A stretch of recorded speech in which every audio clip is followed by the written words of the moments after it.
한 사람의 그 진짜 능력을 알아볼 수 있는 기회, 어떤 한 사람이 있습니다. 근데 이 사람이 진짜 어떤 사람인지를 명확하게 알아볼 수 있는 어떤 기회, 어떤 때, 그때는 언제가 될까요? 네? 오, 역시 선생님 마라도나로 부르셨다. 연륜이 있으십니다. 이미 정답이 비슷하게 나왔는데 제가 원하는 답은 비슷한 맥락인데 다른 단어입니다. 권한과 좀 비슷합니다. 역경의 죽음이요. 죽음은 이제 능력을 발휘하지 못하는 혹시 뭐 시련, 네, 비슷한 환란, 다 정답이십니다. 어떤 사람이 내면에 진짜 무엇을 가지고 있는지 진면목을 바라볼 수도 있지만 또 반면에 그 사람이 아쉽네 라고 또 부족함도 한편으로 볼 수도 있는 어떤 그런 있을 법한 시기. 어떤 분들이 그 얘기를 하더라고요. 양극단을 얘기합니다. 엄청 잘 될 때랑 엄청 못 될 때 그 이야기를 하더라고요. 성경에도 보면 엄청 잘 될 때 하나님 앞에서 완전 넘어지는 사람들이 있고 엄청 또 안 될 때 하나님 앞에 넘어지는 사람들이 있습니다. 반면에 엄청 또 잘 될 때 하나님 앞에 겸손하고 엄청 잘 안 되고 고난을 겪을 때 하나님 앞에 더 의뢰하는 사람들이 있기 마련인 것 같습니다. 결국에는 무엇을 얘기하고자 하느냐, 그 위기의 그때에 어떤 한 사람의 진면목을 볼 수 있는 것 같습니다. 위기를 대하는 태도, 그리고 위기를 헤쳐나가는 방법, 그리고 순간순간 이렇게 유심히 보다 보면 이 사람이 그런 사람이구나 라고 하는 것들을 깨달을 수 있는 것 같습니다. 진짜 능력이나 어떤 중심의 상태를 볼 수 있는 것 같습니다. 어찌되었든 간에 위기는 때때로 저희를 진짜 그러니까 나의 진짜 모습을 발견케 하는 것 같습니다. 말이 좀 어려울까요? 다들 이해하시겠죠? 나 자신을 여실하게 이렇게 맞닥뜨리게 해주는 게 위기인 것 같습니다. 그리고 또 하나님을 향한 믿음을 점검케 하는 시간, 그게 바로 위기의 시간인 것 같습니다. 여기에 모여 계신 우리 귀한 성도님들은 다 제가 이렇게 한눈으로 싹 봐도 다 다르십니다. 다 각자의 기성들이 있고 각자 다른 삶을 또 살아가고 계십니다. 그렇기 때문에 각자가 또 대하는 위기의 모양도 다를 거고 그 위기를 대할 때 이해하는 어떤 강도도 좀 다를 거라고 생각을 합니다. 근데 이 질문은 동일하게 적용될 것 같습니다. 우리 주옥교회 귀한 성도 여러분, 위기 앞에서 우리 성도님들은 어떻게 대처하십니까? 어떻게 위기를 대처하고 살아가고 계십니까? 나이를 고절을 막론하고 위기는 늘 찾아오는 것 같습니다. 찬영이도 분명히 찾아올 거고요. 지금 고개 숙여 있는 찬유도 분명히, 뒤에 있는 지금 눈이 약간 감겨있는 은영이도 동일하게 위기가 올 겁니다. 우리는 위기를 어떻게 대처하고 있을까요? 무엇을 가장 먼저 위기 가운데 생각하고 또 무엇을 가장 의지하고자 힘쓰고 있습니까? 오늘 저희가 성경을 펴서 보았던 저희가 만나볼 하나님의 말씀에 등장하는 인물도 오늘 그 위기라는 상황에 봉착하게 됩니다. 그 위기 앞에 그 인물이 취하는 태도를 오늘 저희가 좀 주목하길 원하고요. 그가 취한 태도와 행위들을 통해서 하나님께서 저희에게 교훈하시는 것이 무엇인지를 함께 생각해 보고자 합니다. 설교 제목에서도 알 수 있듯이 오늘 등장 인물의 주인공은 히스기야입니다. 여호와는 나의 힘이다 라는 이름의 뜻이 있습니다. 그리고 남유다, 분열 왕국의 그 남유다의 13대 왕입니다. 그리고 다윗 왕 이후로 그 남유다 왕 중에 하나님 앞에 칭찬받았던 그렇게 꼽히는 인물 둘이 있습니다. 한 명은 이제 그 다음 왕인 요시야 왕이라고 하는 왕이 있고요. 그리고 히스기야 왕. 그래서 꽤 괜찮은 왕으로 인식이 됩니다. 그에 관한 자세한 내용은 열왕기 하, 오늘 저희가 읽었던 그 전장인 18장 초반을 읽어보면 알 수 있는데요. 오늘 한번 같이 읽어보실까요? 18장 5절입니다. 열왕기 하 18장 5절을 한번 읽어보겠습니다. 네, 한번 같이 읽어보실까요? 시작! 히스기야가 이스라엘 하나님 여호와를 의지하였는데 그의 종은 유다 여호왕 중에 그러한 자가 없었으니. 네, 극찬입니다. 전후에도 그런 왕이 없다라고 극찬을 하고 있습니다. 히스기야 이거 18장을 집에 가서 한번 이렇게 보시면 초반부부터 이렇게 보시면 히스기야가 했던 일들을 알 수 있습니다. 산당을 제거했습니다. 계속적으로 왕들이 산당을 제거 못했는데 그걸 아예 제거합니다. 주상을 깨뜨리고 아세라 목상을 찍어서 없애버립니다. 그리고 모세 때부터 아직까지 보관하여서 우상으로 섬겨오는 게 있었는데 그게 뭐냐면 광야 가운데에서 불뱀을 풀어놓고 다 물려 죽습니다. 하나님을 원망했다는 이유로. 그때 뭐를 들죠? 노뱀을 이렇게 싹 듭니다. 근데 그 노뱀이 아직까지도 있었습니다. 그래서 그거를 우상으로 삼고 있는 것들을 그 쇳덩이를 깨 부셔버립니다. 그냥 부숴버린다. 부셔버립니다. 그만큼 강력한 종교 개혁을 단행했던 자가 누구냐? 히스기야 왕입니다.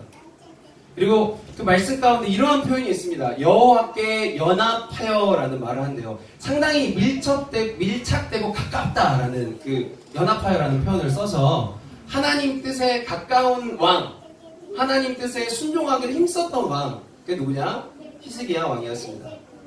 그리고 당시에 패권을 그 지역을 패권을 잡고 있던 아수르 왕에게 좀 반항을 해서 독립을 하겠다라고 외쳤고 그리고 그들을 섬기지 않는 것을 단호하게 선택했던 정치적이나 외교적으로도 그렇게 하나님 앞에서 올바른 선택을 하리라 하고 결단했던 왕이 누구냐?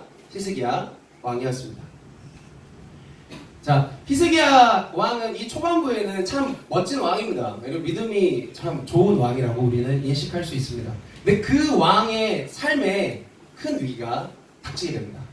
히스기야가 왕이 된 지 14년째 아수르 왕 산헤립이라는 사람이 남유다를 이제 점령하여 오게 됩니다. 방금 전에도 말씀드렸지만 아수르라는 나라는 그 당시에 그 지역, 이스라엘 인근 지역을 패권을 잡고 있던 나라였습니다. 저희가 잘 알다시피 BC 722년도에 사마리아, 그러니까 북이스라엘이 이 아수르를 통하여서 멸망당하게 됩니다. 그래서 이제 지금 히스기야 왕이 통치하던 시기에도 아수르가 그 인근 지역을 패권을 잡고 있었습니다. 강대국이 쳐들어와서 이제 이스라엘을, 남유다를 멸할 수도 있는 상황. 그런 절대절명의 상황 속에서 히스기야는 어떤 행동과 태도를 취했을까? 그것이 바로 저희에게 교훈이 될 것입니다. 말씀을 오늘 계속 좀 이렇게 눈으로 볼 텐데요. 열왕기 하 18장 14절 한번, 그 표신 장에 14절 한번 봐보시죠. 18장 14절입니다. 히스기야는 그 아수르 왕 산헤립이 쳐들어왔을 때, 군대를 이끌고 남유다에 쳐들어왔을 때 이런 태도를 가장 먼저 취합니다. 읽어드리겠습니다. 유다의 왕 히스기야가 라기스로 사람을 보내어 아수르 왕에게 이르되 내가 범죄하였나이다. 나를 떠나 돌아가소서. 왕이 내게 지우시는 것을 내가 당하리이다 하였더니 아수르 왕이 곧 은 300달란트와 금 30달란트를 정하여 유다 왕 히스기야에게 내게 앉으라. 히스기야는 아수르가 쳐들어왔을 때 다른 행동을 취한 게 아니라 가장 먼저 사신을 보냅니다. 그래서 그동안 자기가 하나님 앞에서 했던 행동들을 도리어 반대적으로 이야기를 합니다. 내가 잘못했습니다. 아수르 왕에게 반기를 들었던 것. 어찌 보면 하나님, 이사야가 히스기야 왕에게 그러면 안 됩니다 라고 꼬집어서 그 행동을 결정한 것이었는데 그것들을 다 잊어버리고 내가 범죄하였습니다. 왕 앞에 내가 잘못하였습니다. 그 아수르 왕을 왕으로 치켜세우며 이야기를 합니다. 머리를 조아렸다는 얘기죠. 또 그리고 히스기야에게 얘기를 합니다. 은 300달란트와 금 30달란트를 우리에게 주라. 조공을 바치라는 얘기죠.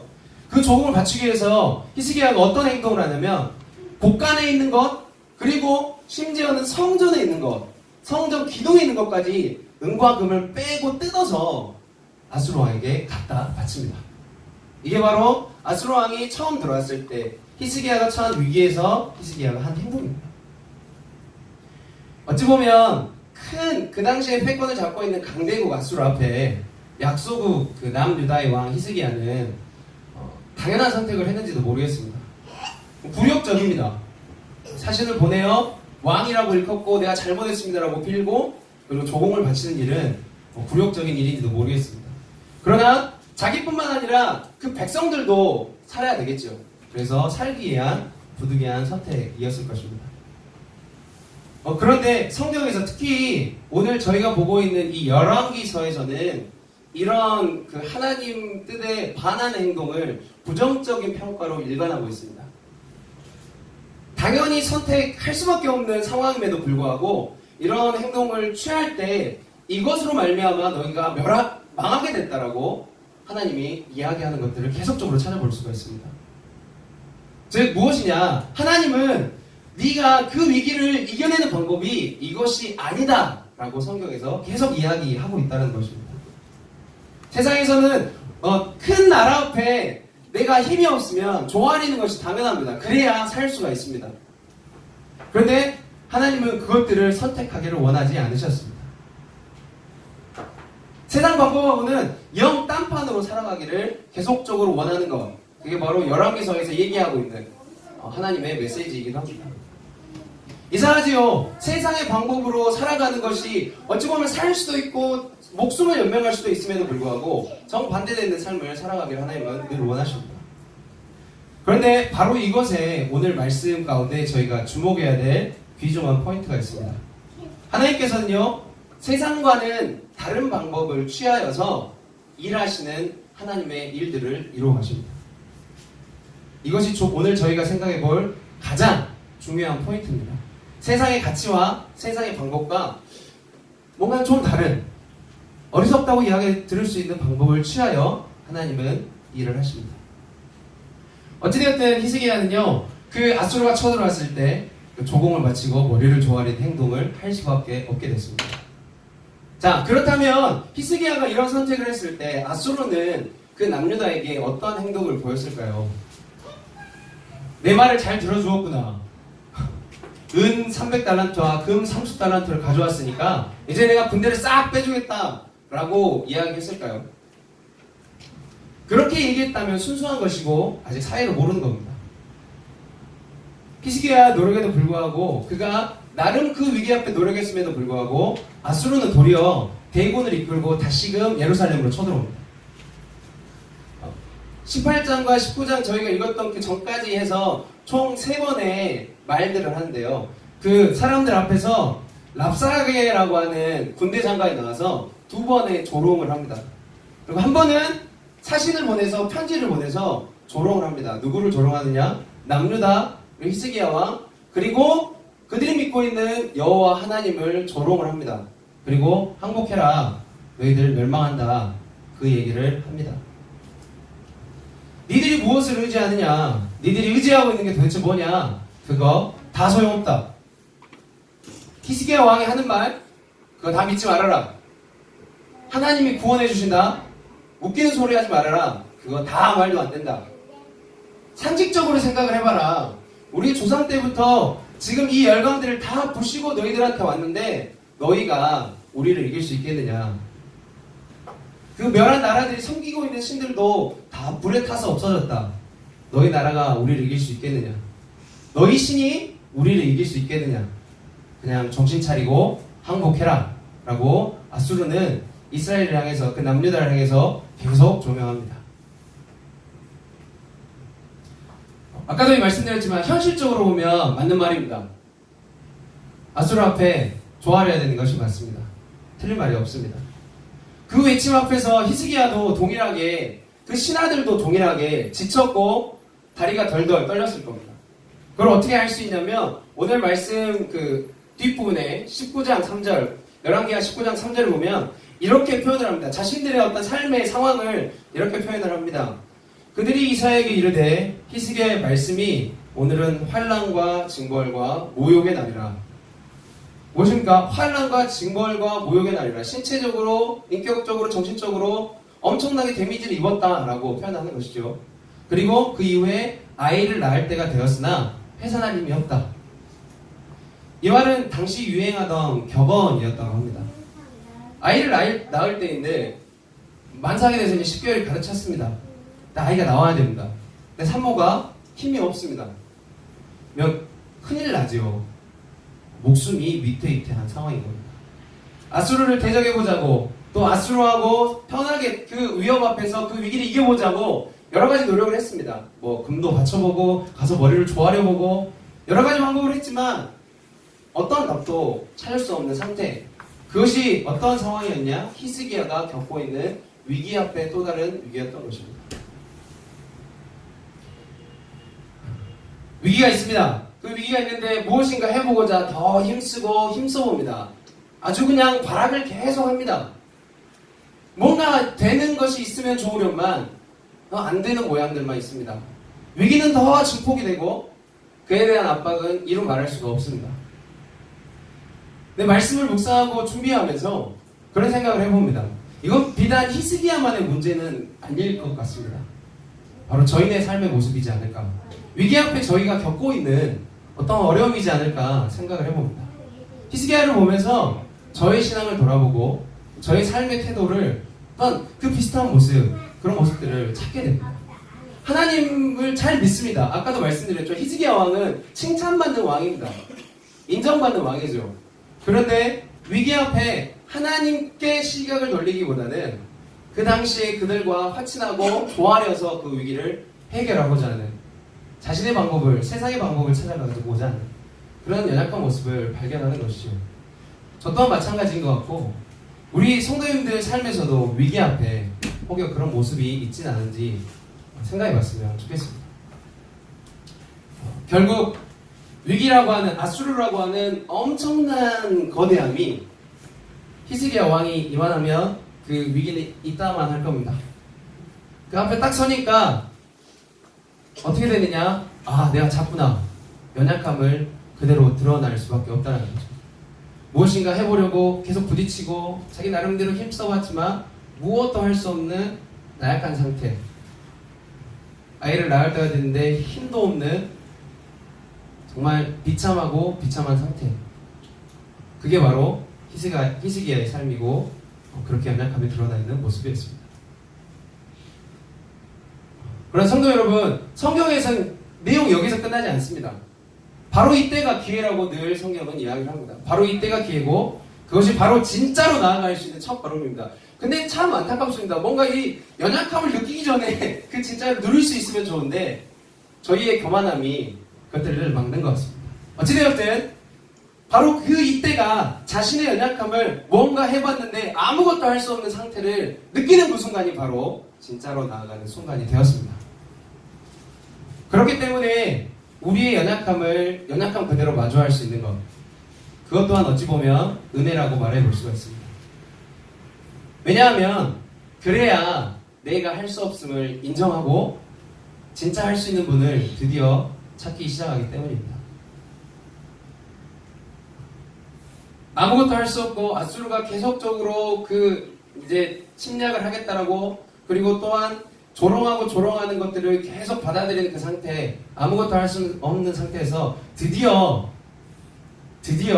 히스기야는 하나님을 찾기 시작합니다. 열왕기하 19장 1절에 보시면요, 옷을 찢습니다. 굵은 배를 누릅니다. 그리고 여호와의 전에 들어갑니다. 왜 들어갔을까요? 하나님을 찾기 위해서였습니다. 그리고 절차에 맞추어서 당시의 선지자였던 이사야에게 기도를 요청을 합니다. 그리고 이사야는 긍정적인 신탁을 내놓습니다. 너희가 승리할 거니까 두려워하지 말아라. 하나님이 다 들으셨다. 세 번째 조롱과 힐란의 그 사신의 그 편지를 받고 난 다음에 히스기야는 얼마나 다급했으면 그 전에는 이사야에게 기도를 요청했는데 이제 자기가 직접 그 편지를 들고 성전으로 들어갑니다. 그리고 그 편지를 하나님 앞에 펴놓습니다. 그리고 기도합니다. 그게 바로 오늘 저희가 읽었던 본문입니다. 그 본문을 쉽게 추격하면 이렇습니다. 하나님이 진짜 하나님이십니다. 다른 신들이 멸했다고 했는데 그건 사람들이 만든 겁니다. 그것들은 멸할 수 있지만 하나님은 멸하시지 않습니다. 온 만물의 주관자이시오 창조주이십니다. 그런 하나님이 우리 하나님 되십니다. 그 하나님을 아수르가 조롱하고 있습니다. 하나님, 이것들을 가만두지 말아 주십시오라고 하나님 앞에 강구하고 있습니다. 자신의 연약함을 인정하고 진짜이신 하나님 앞에 강구하고 있음을 저희는 볼 수가 있습니다. 그런데 조금 더 생각해보면 이상합니다. 전쟁 앞에 기도한다는 게 이상합니다. 이미 이것이 말도 안 됩니다. 전쟁 앞에서는요, 군사를 훈련시키고 서로 외교적인 전략을 핀다든지 다른 어떤 방법을 취하는 것이 옳습니다. 그런데 히스기야는 하나님 앞에 기도하러 들어갑니다. 근데 오늘 말씀에서는요, 그 말도 안 되는 방법, 기도를 통하여서 하나님께서 일하시고 아수르의 병력을 다 물리칩니다. 즉 하나님의 뜻 안에서 믿음으로 순종해서 하나님 앞에 아뢰는 그 기도를 통해서 하나님께서 일하신다라는 것입니다. 모든 것에 능하신 하나님께서 내가 할 수 없음을 인정하고 예, 하나님께서 하실 수 있습니다라고 믿음으로 기도하는 자들의 그 기도를 들으시는 겁니다. 이것이 바로 열왕기서에서 말하는 하나님의 큰 메시지고 큰 그림입니다. 그리고 저희에게도 말씀하시는 내용입니다. 우리가 할 수 없음을 인정하고 하나님의 할 수 있으심을 또한 믿으며 하나님 앞에 기도하며 나아가는 믿음의 자들을 오늘도 하나님께서 찾고 계신다는 것입니다. 위기를 얘기했습니다. 히스기야도 위기에 봉착했고 여러 가지 행동들을 했습니다. 맨 마지막 결국에는 하나님을 찾고 하나님께서 이루신 일들을 경험하게 됩니다. 위기 앞에서 저희는 어떠한 행동을 해야 될까? 정석적인 답이겠지만 가장 먼저 저희는 하나님을 찾고 의뢰해야 할 것입니다. 아뢰야 할 것입니다. 혹 위기 앞에서 저희가 세상 방법을 찾고 우리의 힘을 찾고 다른 어떤 것들을 찾아서 더 큰 위기 앞에 허덕이고 있고 내가 이런 상황에서 하나님 앞에 나아갈 수 있을까? 그런 걱정이 드는 상황이라고 할지라도 그럴지라도 하나님을 저희는 찾아야 할 것입니다. 히스기야가 그 마지막에 아무것도 할 수 없는 그 상황에서 하나님을 찾았듯이 그 가운데 하나님은 그 믿음을 보시고 우리 삶 속에 역사하시고 하나님의 뜻대로 당신의 일을 우리 삶 속에 이루어 가실 겁니다. 히스기야가 그 위기 앞에, 그 산적에 있는 위기 앞에 일을 해갔듯 저희 삶 가운데에도 산적에 있는 위기들이 있습니다. 그리고 삶에 당면한 문제들이 있습니다. 저희는 그 문제와 위기 앞에 어떠한 태도를 취하여 왔는지 말씀을 통해서 다시금 돌아봤으면 합니다. 저희가 삶을 살아가고 있는 수고와 노력을 절대 무시하는 것은 아닙니다. 그럼에도 불구하고 하나님께서는 저희에게 말씀하십니다. 위기 가운데 거하고 있느냐, 어떤 벽 앞에 거하고 있느냐, 그 앞에서 노력하고 수고하는 것도 중요하겠지만 먼저는 나와 아뢰라라고 말씀하시는 듯 합니다. 분명한 것은 도깨비 방망이처럼 저희가 원하는 결과들을 그 기도가 이루어주진 않을 겁니다. 그러나 적어도 우리가 하나님 앞에서 그 위기 앞에서 하나님 앞에 나와 하는 기도는 우리의 삶의 방향 그리고 우리 마음 중심을 하나님의 뜻으로 온전히 바꿔갈 것이고 또 우리의 삶에 하나님의 뜻이 온전히 이루어져가는 귀한 통로의 역할을 할 것입니다. 이스라엘이 승리하는 것이 하나님의 뜻이었고 그 승리는 히스기야의 기도를 통해서 이루어지게 되는 것처럼 우리 삶 가운데 그런 하나님의 뜻이 온전히 이루어질 것입니다. 우리가 믿음으로 구하는 기도를 통하면서 말씀을 정리하면서 마무리하면서 마지막으로 나누고 말씀을 정리하겠습니다. 우리 조합교회 귀한 성도 여러분, 저는 성도님들의 삶을 사실 다 알지 못합니다. 어느 자리에 서 있든 간에 마찬가지인 것 같습니다. 저는 신이 아니기에 하나님이 아니기에 성도님들의 삶에 곳곳에 닥쳐있는 위기와 봉착해 있는 벽들을 다 알지 못합니다. 하나님께서는 여러분의 삶을 아시고 여러분의 위기를 아시고 여러분의 벽을 아시고 여러분의 답답함들을 아십니다. 그 하나님 앞에 나아가서 기도함으로 위기를 극복하길 소망합니다. 그리고 기도함으로 하나님께서 기뻐하시는 그 승리의 걸음을 걸어갈 수 있는 저희 모두가 되기를 소망하고 소원합니다. 자, 기도하겠습니다. 하나님 감사합니다. 귀한 주일 하나님 앞에 또 귀한 오후 예배로 하나님 앞에 영광 돌리며 나아갈 수 있도록 인도하여 주시니 감사합니다. 삶의 어려움 앞에 우리는 어떠한 태도를 취하며 걸어나가고 있는지요. 하나님, 세상의 방법과 다른 어떤 여타의 우리의 힘으로 방법들을 먼저 찾아가는 것이 아니라 하나님, 히스기야가 그 마지막에 하나님 앞에 간구하며 외쳤던 것처럼 우리 또한 먼저 하나님을 찾고 아버지 어떠한 상황 속에서도 하나님을 먼저 찾고 하나님 앞에 구하며 우리의 삶에 당면한 위기들을 이기며 나갈 수 있는 저희들이 될 수 있도록 인도하여 주시옵소서. 그렇게 믿음의 걸음을 걸어갈 수 있는 저희의 삶이 되길 소망합니다. 감사합니다. 예수님 이름으로 기도드렸습니다.